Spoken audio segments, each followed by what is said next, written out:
আজকে আমরা ডিমের পরোটা বানাচ্ছি, তাই জন্য আগে থেকেই আমরা দেখতেই পাচ্ছেন পেঁয়াজ, কাঁচা লঙ্কা এবং ধনেপাতা কেটে নিয়েছি।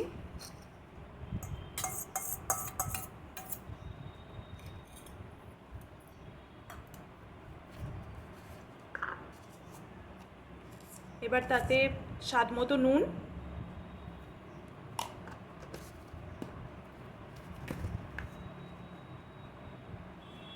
একটু ঝাল হওয়ার জন্য লঙ্কা গুঁড়ো,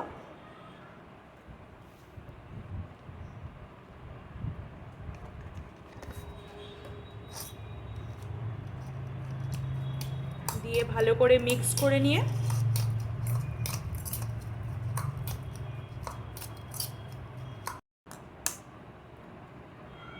দেখুন ডিম ফাটিয়ে দুটো ডিম দিলাম, দুটো ডিম ফাটিয়ে ভালো করে মিক্স করে নেব মিশ্রণটির সাথে।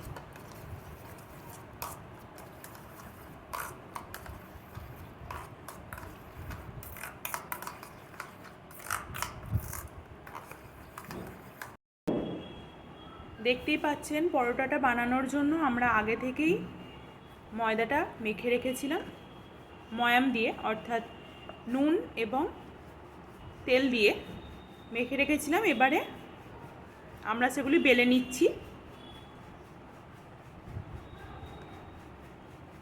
লেচিগুলো যাতে একটু বড় সাইজের হয় এবং রুটির আকারেই বেলে নিতে হবে।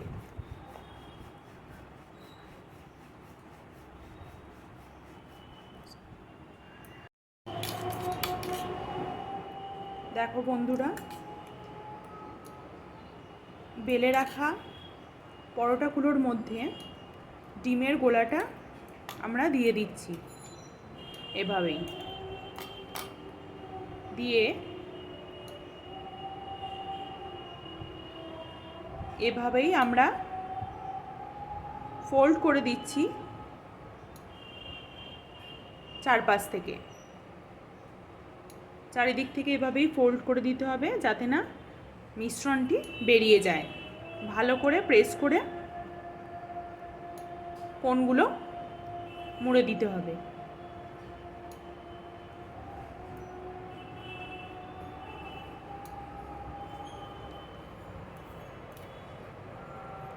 এবার আমরা তাওয়াতে একটা করে পরপর এরকম ভেজে নেব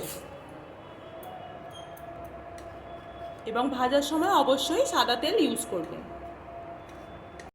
দেখো বন্ধুরা, যেটা তাওয়াতে আমরা দিয়েছিলাম সেই পরোটাটা উল্টে পাল্টে একটু লাল করে ভেজে নিতে হবে।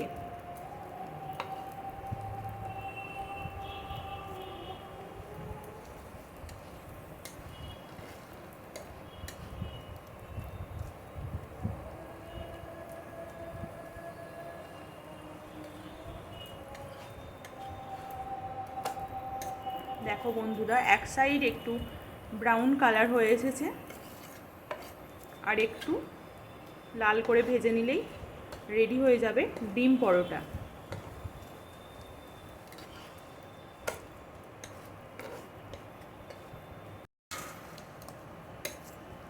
দেখো বন্ধুরা,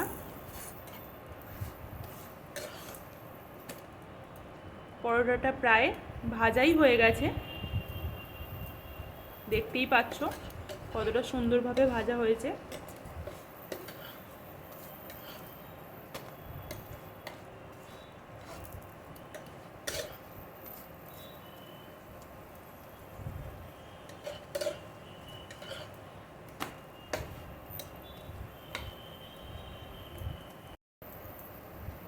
একদম হয়ে গেছে। এবারে আমরা একটা থালাতে তুলে নেব।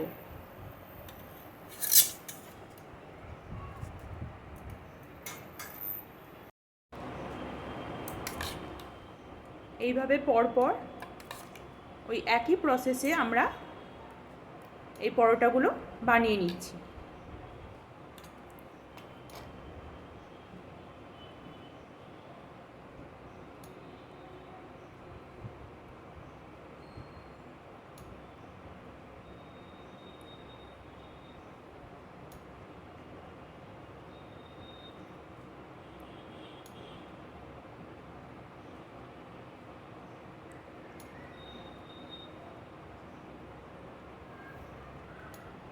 ওই একই প্রসেসে আমরা ফোল্ড করে নিলাম এবং তাওয়াতে দিয়ে দিলাম।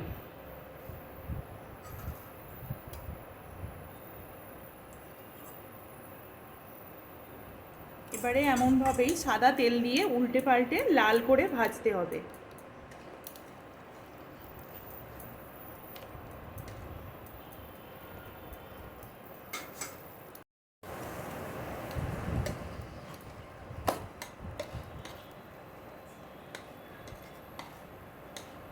পরোটাটা ভাজা প্রায় হয়ে এসেছে।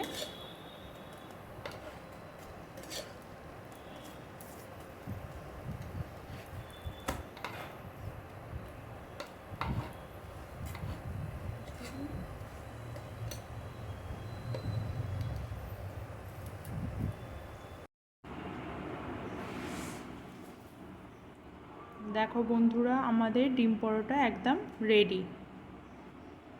আপনারা খুব সহজেই দেখে নিলেন তো, খুব সহজ প্রসেসে আপনারা বাড়িতেও এটি বানিয়ে নিতে পারবেন।